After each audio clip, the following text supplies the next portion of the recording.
Jesus and the disciples had been traveling together for weeks, walking through the countryside of Galilee.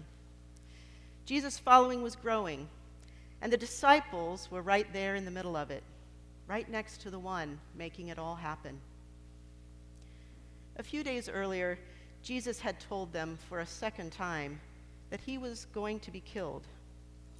And so we can maybe understand why the disciples were arguing as they walked, debating which of them was the greatest. Perhaps they were trying to figure out which of them would be the one to step in and take charge if there was trouble. Who would be at the top of the hierarchy if quick decisions had to be made? After all, it's important to know whose voice to listen to when there's a crisis.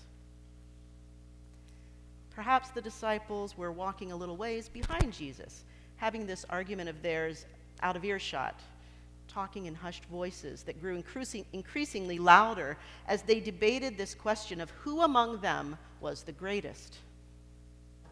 They arrived at the house in Capernaum, and as they began to seat themselves around the table, Jesus casually asks, "So, what were you arguing about on the way?"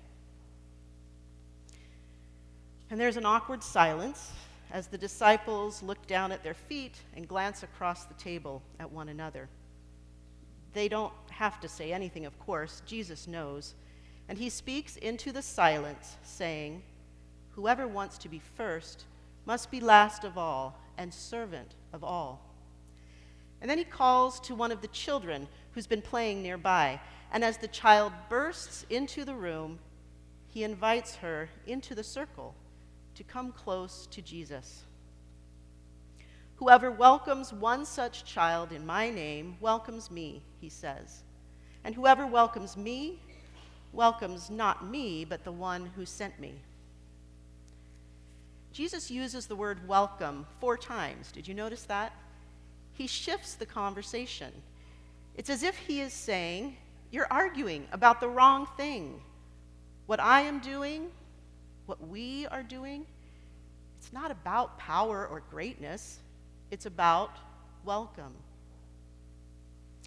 Now, Jesus' invitation to this child is striking because in that culture, children were at the bottom of society. Hospitality and welcome were offered first to the most important person in the room. And so in any social setting, it was critical to know who had the highest status, who was the greatest, so that everyone knew who to pay the most attention to.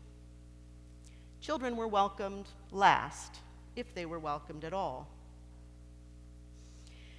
They were on par with the servants, always present, but like the waitstaff who quietly bring the food and whisk away the plates, their role was to not be noticed. Jesus was teaching the disciples a lesson about God's kingdom.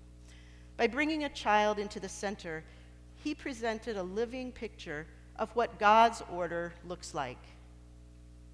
But the illustration was lost on the disciples. And as Jesus sent the child back out to play, the disciples immediately changed the subject. In the passage that follows, they begin a new debate about who is authorized to heal in Jesus' name, returning to their concerns about control, still stuck in their vision of greatness and hierarchy. When Isaiah spoke the words of God's vision of peace for the world, the Israelites were living in a time of deep distress and political turmoil. God's people were awaiting a righteous king, but they were getting the sense that it wasn't going to happen in their lifetime, and they had lost hope for their immediate future. In the midst of their unsettled lives, Isaiah prophesied to the people, telling them that the state of disaster they were in wasn't permanent, telling them that God had a vision and has a vision for a different kind of world. It'll be a place so safe that children can play securely and unafraid. A place where a child leads a lion around like a kitten, and the wolf and the lamb come running behind. A place where creation is restored, and those within it are no longer combative and divided, or competing for power and greatness. It's not easy to envision a place where children lead around giant beasts and where wolves leave lambs alone instead of devouring them. And when I hear this description of the peaceable kingdom, I have a hard time imagining a path to the radical transformation of our world that is so full of brokenness, injustice, and despair. A few weeks ago, one of my friends issued a challenge in honor of her birthday on Facebook. Concerned about all of the plastic that's ending up in the oceans, she asked her friends to join her in a goal of trying to eliminate single-use plastic in our homes. 1 week later, she had become very discouraged because she found this to be an impossible goal. Plastic is everywhere. We're surrounded by plastic and all kinds of other products that are harmful to the environment, and it can seem like a futile effort to work at making a positive impact. It's pretty discouraging at times. And it's not just environmental dilemmas that give us reason to be discouraged. We can rightly be concerned about many other things happening around us. Ever-increasing polarization, gun violence, violation of human rights, mistreatment of people in many places who have little power to effect change. There are endless examples of people and systems wielding power and taking advantage of those who are weaker. And we are tempted by power too, aren't we? It's easy to think that if we were the ones in power, we would know how to make changes that would solve the problems. If the world would just listen to me, to us, to my people. But others have visions and ideas too. They don't agree with mine. And so we argue, who is the greatest? Which voice is the most important one? We're easily shaped by an underlying idea that in many ways, our world is not a safe place to be. Humans have always been faced with danger and threat in the world. That isn't new. But it feels like the sense of danger and fear we're experiencing has become heightened. And this fear gets into our psyche, and we pass it on to our children.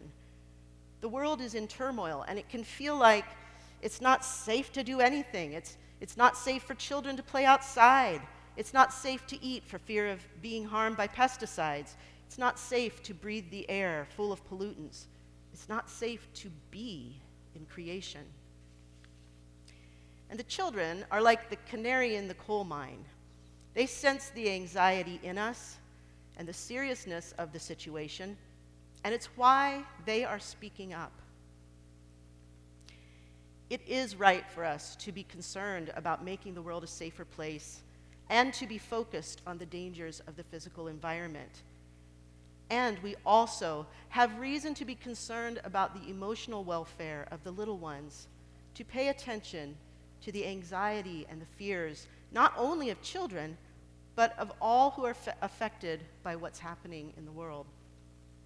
How do we respond when someone has anxiety or is experiencing trauma? Those who work with children know that children need to express their feelings and thoughts when they are insecure. They need someone to listen to what worries them. They need to be noticed and to be held in loving arms. They need to experience love that casts out all fear. In the midst of emotional distress, and especially when problems can't be easily or quickly fixed, children need to see glimmers of hope, and they need to experience joy, to see the good in the world even as the chaos continues. I wonder if at times we get so focused on the big things of the world that we overlook the little ones and their needs, and we forget the smallest and the most vulnerable. And perhaps we've even lost hope in God's vision and God's ability to bring about a peaceful kingdom where no one will hurt or destroy in all of God's holy mountain, and where the whole earth will be full of the knowledge of God that's as wide and as deep as the ocean. The disciples certainly had difficulty understanding that vision, but Jesus kept showing it to them over and over again by touching the unclean, healing the broken, eating with sinners, and welcoming the little ones of the world, including the children. When mothers and fathers began bringing their children to see Jesus, the disciples were quick to intercept them, and they created a boundary to keep them from getting to Jesus. But Jesus had strong words for the disciples, essentially telling them, "Get out of the way. Let the children come to me, for this is what God's kingdom is all about." And as he took the children in his arms and blessed them, he said to the disciples, "If you do not receive the kingdom of God like these children, you won't enter it." They know how to follow. They know how to trust and to depend on the love of a parent.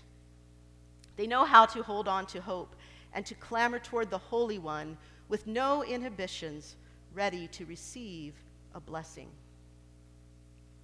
By opening his arms, Jesus showed how God welcomes all of us who are little in faith, all of us who are vulnerable, all of us who are hurting or afraid, all of us who are powerless to control the world and all of its frightening turmoil. At the same time, Jesus showed that greatness comes from moving toward those who are not considered great by the world and becoming people who minister and serve and bless, joining God's work. Reverend Margaret Bullitt Jonas is a minister in the Episcopal Church, and she has wrestled with questions of how people of faith can offer hope and healing to others when faced with their own feelings of fear and despair. How can we find energy for ministry without panicking or giving up? What can sustain us so that we don't lose heart? She offers a model of cultivating 3 kinds of hearts: an awakened heart, a broken heart, and a radiant heart. A person with an awakened heart is attuned to God's love, able to see themselves and others and all of creation with eyes of love. A person with an awakened heart sees the beauty and the preciousness of the world and responds with gratitude. This is a heart that can imagine new possibilities for the renewal of creation. As a teacher, I spent a lot of time with children outside on the playground. And most every spring, the tent caterpillars would show up, and they would take up residence in the trees, building their silky nests and overwhelming the trees with a single-minded goal of consuming their leaves, causing damage to the trees. But the children, they loved those caterpillars. The caterpillars were part of God's creation. Why wouldn't they be worthy of love? And so many hours were spent building miniature caterpillar homes and playgrounds, feeding the caterpillars grass and leaves, and running outside at recess to check on those caterpillars just to make sure they were okay. Those children had awakened hearts. The second is a broken heart. When our hearts have been awakened to God's love, we feel the suffering in the world. When you have a broken heart, you're willing to enter into someone else's pain and suffering and sit with brokenness, to sit with it until it wraps around your heart and you have no choice but to respond. Radiant love emerges out of a broken heart. A radiant heart is fueled by hope that leads to action. Someone with a radiant heart responds to brokenness by acting in love to plant small seeds, not always knowing when or how the seeds will grow, but waiting and hoping for wholeness and new life. Planting seeds looks different for everyone. It might be spending time with a child from the neighborhood during Kids Club, or helping out someone who has come upon hard times. It might be visiting or providing care for someone who's hurting, or being with someone who's lonely. It might be getting out into the natural world and becoming reconnected with nature, setting up a bird feeder, or cleaning up the waste in a stream so that small creatures can thrive. It includes noticing and welcoming little ones and being open to receiving something back in return. Jesus calls us to shift our focus away from the centers of power and greatness and listen to the voices of the little ones. We're called to open our hearts so that we can find renewed hope in God's ability to create wholeness, justice, and peace in our world. And we're called to take action, to plant little seeds, and join in the work that God has already begun that will lead to a peaceful kingdom where children and caterpillars, lions, wolves, and lambs are all safe and cared for in God's beautiful home.